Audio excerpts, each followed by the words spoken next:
We're going to go ahead and start our luncheon program. This afternoon, we're at lunch. We're going to show you a movie. For those of you in the audience that probably weren't around when Apollo 7 was flown, it'll at least give you some understanding of the mission and of course what the crew did.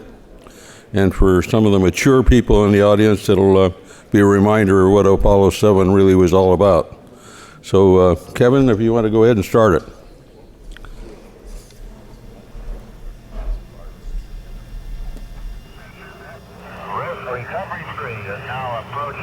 During a rainstorm on the morning of October 22nd, 1968, in the Atlantic Ocean, the United States completed one of its most remarkably successful tests yet of man and machine in space.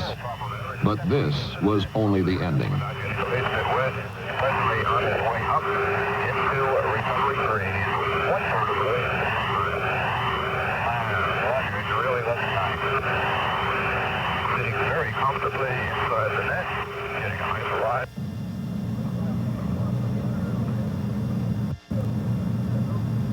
It was on a clear morning almost 11 days earlier at the Kennedy Space Center's Launch Pad 34 in Florida that we witnessed the beginning of the first manned mission in the United States Apollo program to land astronauts on the moon. The purpose of the flight of Apollo 7 could be stated very simply: prove that the spacecraft command and service modules would function properly in space long enough to carry men to the moon and back. Accomplishing this was considerably less simple. It meant showing that a brand new spacecraft, far more complicated than its predecessors, would operate so well it could be trusted to take men well beyond near-Earth orbit. The astronauts were spacecraft commander Walter Schirra and pilots Don Isley and Walter Cunningham. The Kennedy Space Center had spent long days in preparation and checkout, working toward a launch time which had been set for months. It was not by chance that Apollo 7 lifted off only 2 3/4 minutes after the appointed moment. 5, 4, ignition, GR.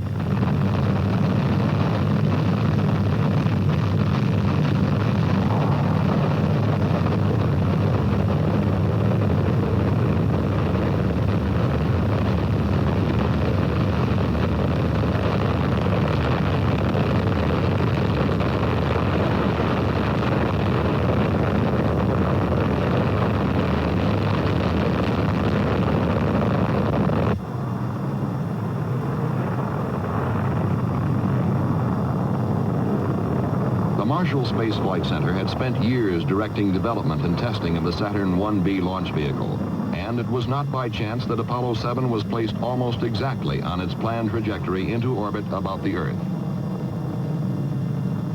Your Godspeed, Apollo 7. Thrust is okay. Roger thrust. Roll, roger. Very early in the flight, the general pattern of go for Apollo 7 was established in a conversation between the spacecraft and mission control at the Manned Spacecraft Center in Houston, Texas. Right on the old button. Very good. Flight booster. Go. We appear we may be slightly marginal on rocks. We'll keep it. Okay, stand by. Cut off. J2, cut off. Beautiful. Fido. Flight Fido, work go. Go across the board. TMC looks good, flight. 25,553. H dot is minus 4 balls 1. Across the board, Apollo 7, we have you go for orbit. You're go for orbit. Apollo 7 was also go for an exhaustive series of tests of its worthiness in space. One of the first things which had to be learned was whether the astronauts could control the spacecraft combined with the S-4B Saturn stage. A very similar thing would have to be done during the early phases of a lunar mission. The answer was not long in coming. 3, 2, 1, mark. S-4B test complete. Beautiful.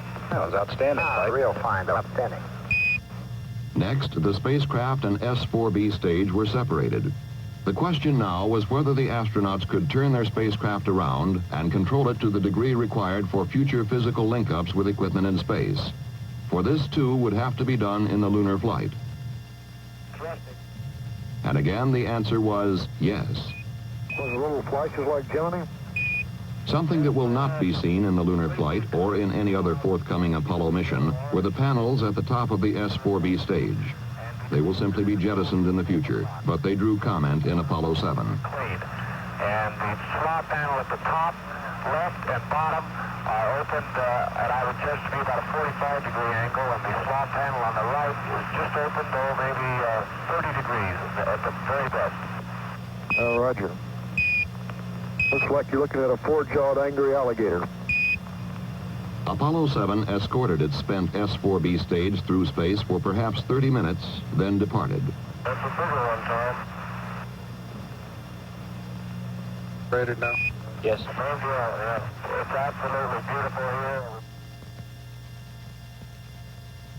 The following day, Apollo 7 burned its spacecraft propulsion system for the first 2 times in the mission and returned to its four-jawed alligator, which was now angrier than ever. And Apollo 7, Houston, how close are you now? We're close to about 70 feet. It's tumbling rather wildly, so we're trying to stay away from it. Roger, understand. Ready to copy, Jack, go. Okay, separation. In this maneuver, Apollo 7 had accomplished the first rendezvous of the program, and in so doing had proven capable of meeting still another requirement for lunar flight. 1618 plus 1221. Then, as we were to see in some of the most dramatic film ever returned from space, the crew would settle down to a weightless life in a spacecraft with 4 times more room than Gemini. Rate command. Off. Minimum. Low. Off. AC. There would be a host of other tests under a host of other conditions. The equipment and systems required to sustain men's lives, to guide and control and propel the spaceship, to provide electric power, to communicate with those on Earth, would time and again prove their mettle. The propulsion system, for example, was burned 8 times, and it behaved perfectly every time. Off. Down and guarded. Auto.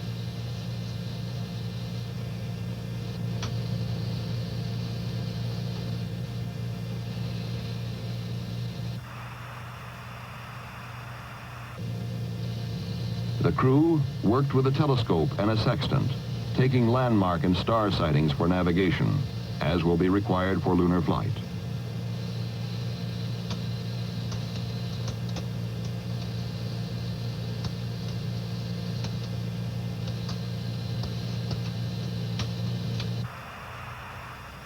And they discovered on occasion that water particles which had been dumped overboard could be confused with stars. Care will have to be taken to avoid this confusion on future flights.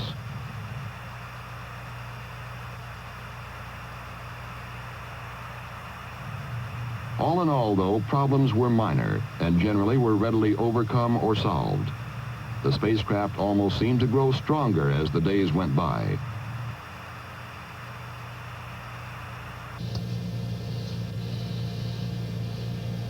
But Apollo 7 was as much a test of man as of machine, and human errors were not taken lightly. Apollo 7, Houston, we acknowledge the error on the ground here. Okay, I'd like to have the ground get to work and look at the sleep rest cycles. The error had led to an interruption of a sleep period for the astronauts, who were understandably irritated after days of hard work. It was imperative that this situation be remedied. I want the rest of these work periods worked out there. Apparently, you can bring up bird 3. How about giving us a chance to get some sleep? Apollo 7, Houston, understand. There were also those problems to which man is susceptible but cannot control, like the common cold. Oh, very good. I got a couple small items for you. Wally took a couple ounces of Actifed. Walt took 1 Actifed only. He feels fine. He just got a little stuffy headphone. And I put some nose grease in mine because my nostrils are a little dry. Besides, it smells good.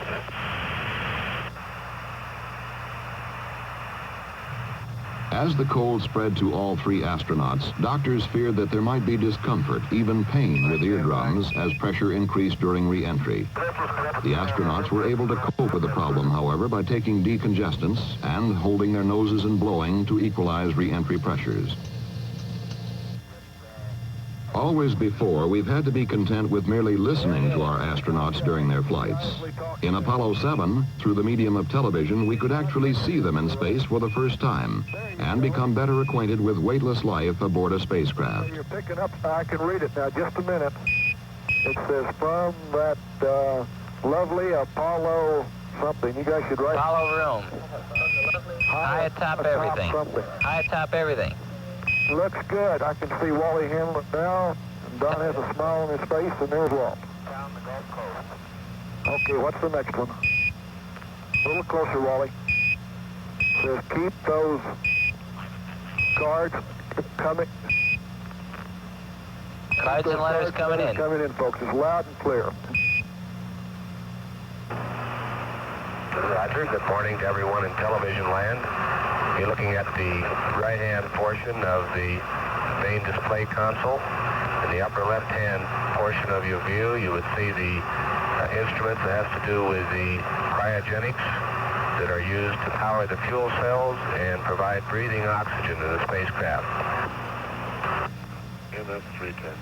As the flight of Apollo 7 proceeded day by day, confidence in men and equipment grew. The astronauts became accustomed to their home high atop everything.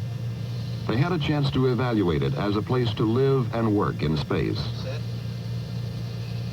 Set.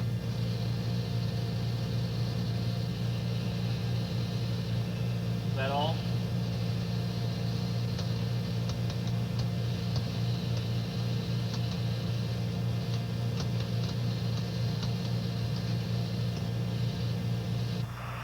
There was a chance to photograph Hurricane Gladys, which raked across Florida and headed out into the Atlantic.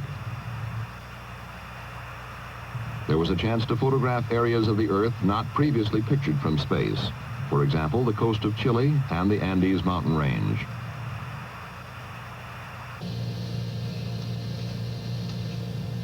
The crew could evaluate such things as the importance of exercising,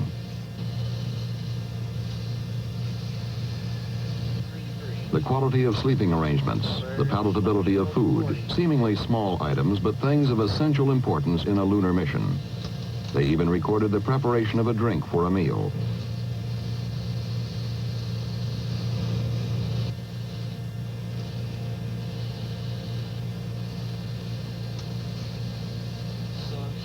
We have Comet, Australia.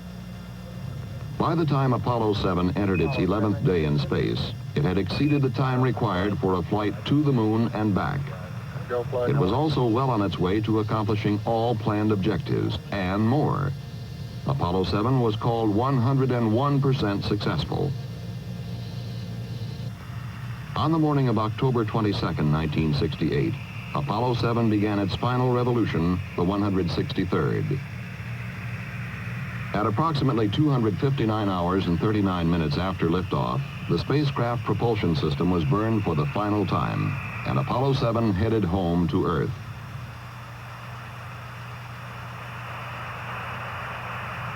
From motion picture film recorded during an earlier unmanned Apollo mission, we get some idea what the trip back through the atmosphere was like.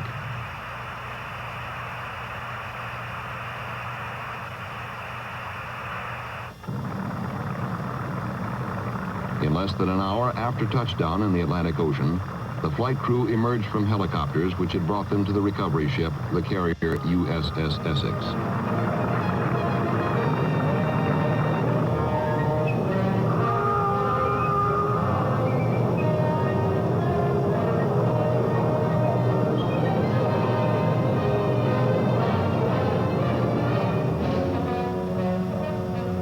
The next manned Apollo flight can be undertaken with confidence that our brand new spacecraft is, as Commander Walter Schirra reported, a magnificent flying machine.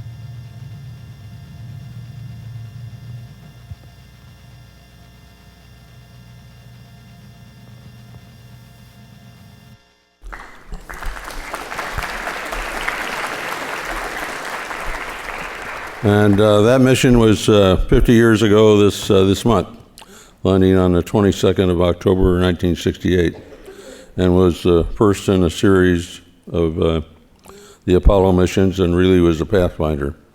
And this evening we're going to be hearing from one of the crewmen from Apollo 7, Walt Cunningham. So you get an idea what the mission's about, and then look forward to hearing Walt this evening.